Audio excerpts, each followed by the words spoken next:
You can be seated as we introduce the moment when we will have the State of the Union by our own president, president of the Sisterhood, just a song that speaks of the spirit of this special weekend as we are waiting for them to come home, and we pray for those who are hostages in different places in this world in general, and obviously in Gaza.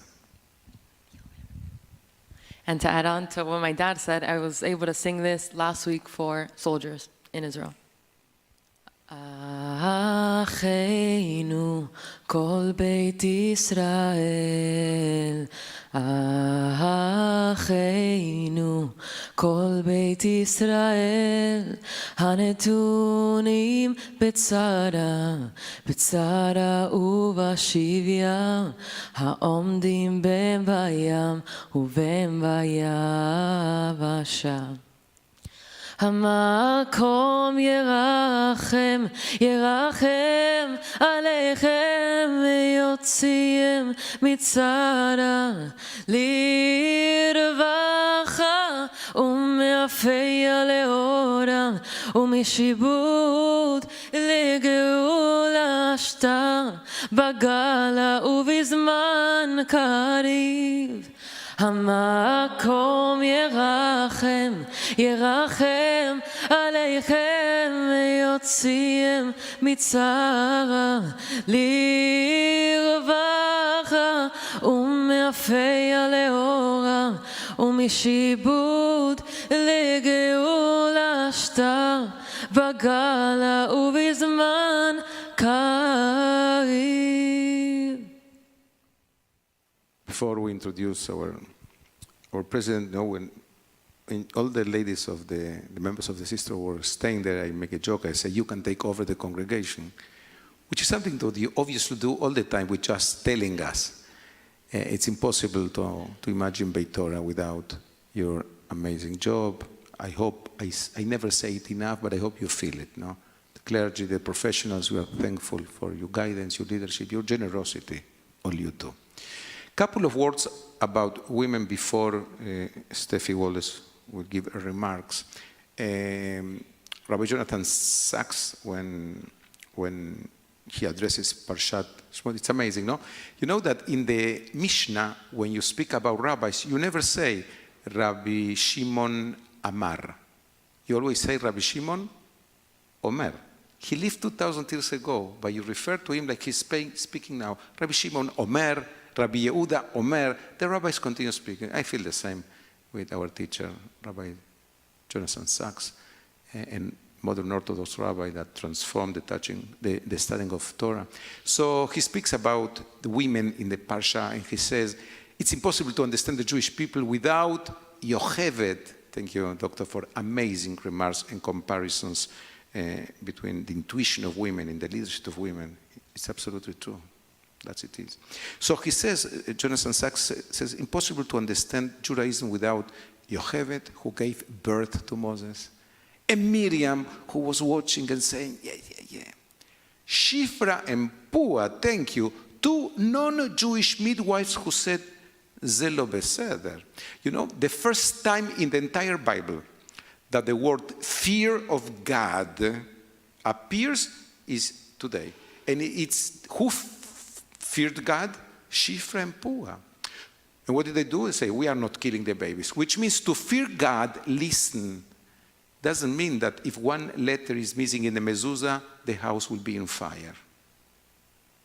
To fear God means to realize that some things in life are right and some are wrong. This is what fear of God means. This is the real fear. No está bien. This is not okay. This is fear of God. And the rest is magic.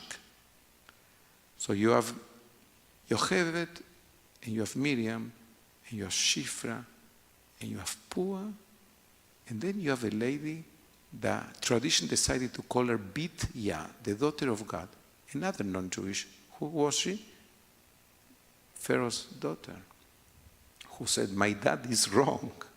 You need to say to a Pharaoh, my dad is wrong. Yeah, to every dad you need to say he's wrong. But in those days, so powerful women. Let me mention just 3 more powerful women in the last 15 months, and then the president will speak. You know the word tatzpitanit? ¿Cómo decís tatzpitanit in English? Spotters.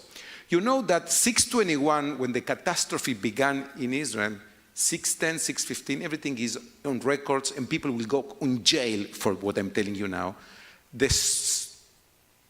spotters, the beautiful 18, 19 years old Israeli soldiers were telling the commanders, something is coming from Gaza. He said, okay, thank you. I'm telling you something is happening in Gaza. And I say, I told you that I heard you. Something, they're coming. And I say, the next time you say something, you will go to jail. This was the big general who was in the bed sleeping. That day he has the right to sleep. Who doesn't have the right is to tell this girl that she's not seeing what she's seeing. So the first hero, this Tatzpitanit, who some of them may be coming in the first wave, we don't know, but most of them died in the kibbutzim. The second hero, you remember there was a moment, a tragic moment, when Israel IDF was rescue hostages, and unfortunately 3 of them came and said, we are Israelis, and they killed them? Yeah? Okay, I forgot the name of the mother. I knew it for so many months by heart. But the mother of one of these soldiers killed in the middle of the Shiva, she said, I have a request. What? I want the soldier that killed my son to come to my Shiva house. And they came. And she hugged them, and she told them, it's not your fault. It didn't work out the way you expected. In that hug, I think she stopped a civil war.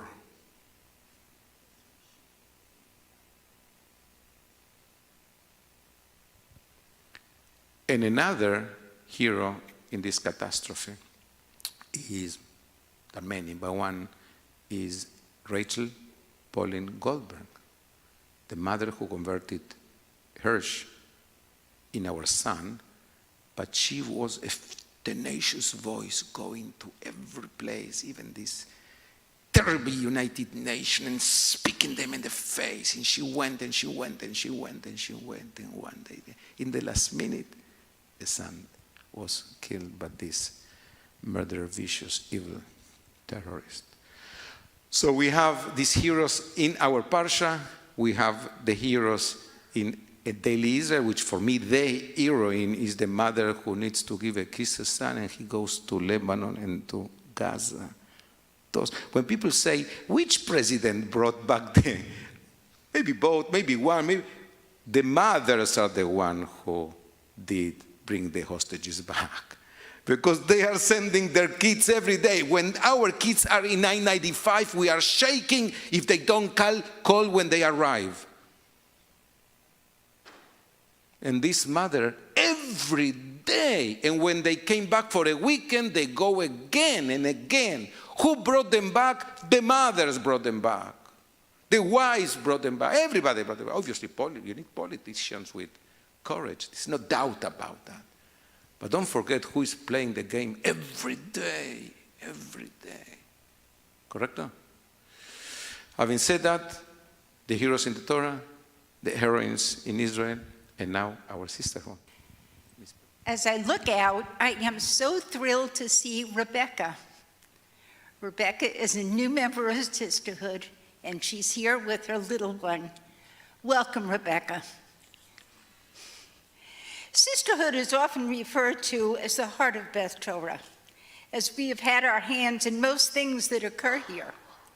Some days, Sisterhood means a whiteboard for the school, Hanukkah Gelt for the ECA, security windows for the school, playground equipment for the ECA, prayer books for the shul, sponsorship in all of Beth Torah activities, monetary support for our synagogue, support for the USY at Simchas Torah, and support for our social action team.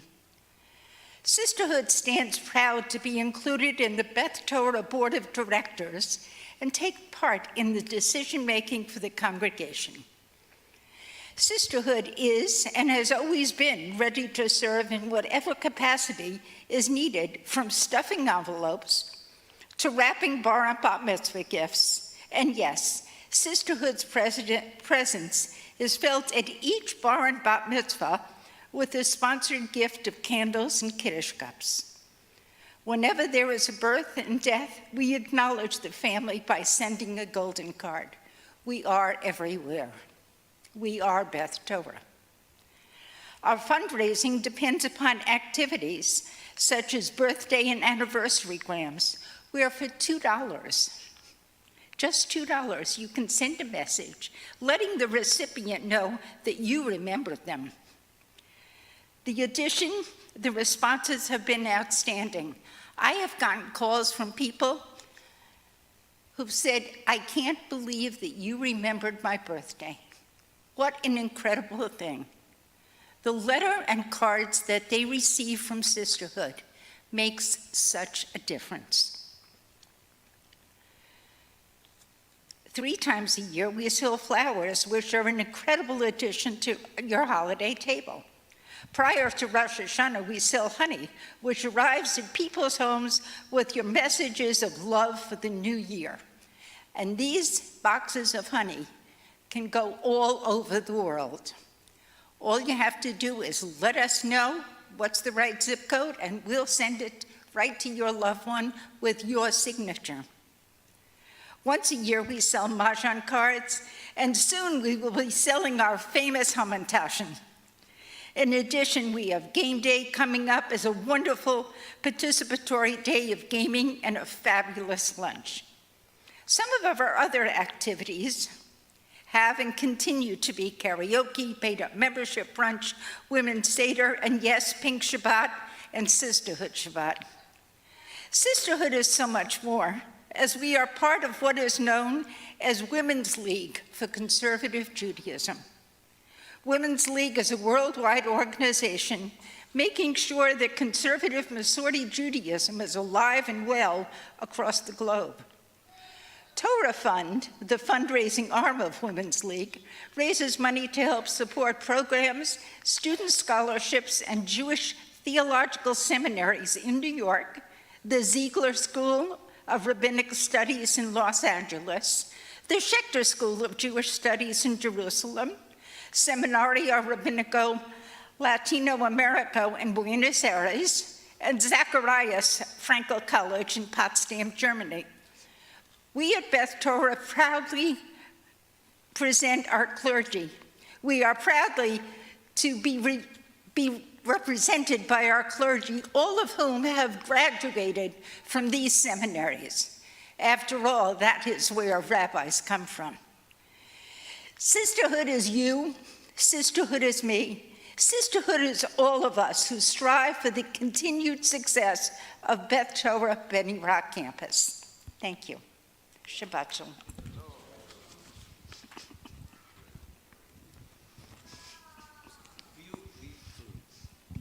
Beautiful, beautiful. Thank you. And thank you for all you do for us, Steffi, on a daily basis, and all your ladies. Terrific job, and can't thank you enough. Our service will continue with the Musaf, led by our own Lily Wexler. Congregation, if able to please rise, Musaf 185.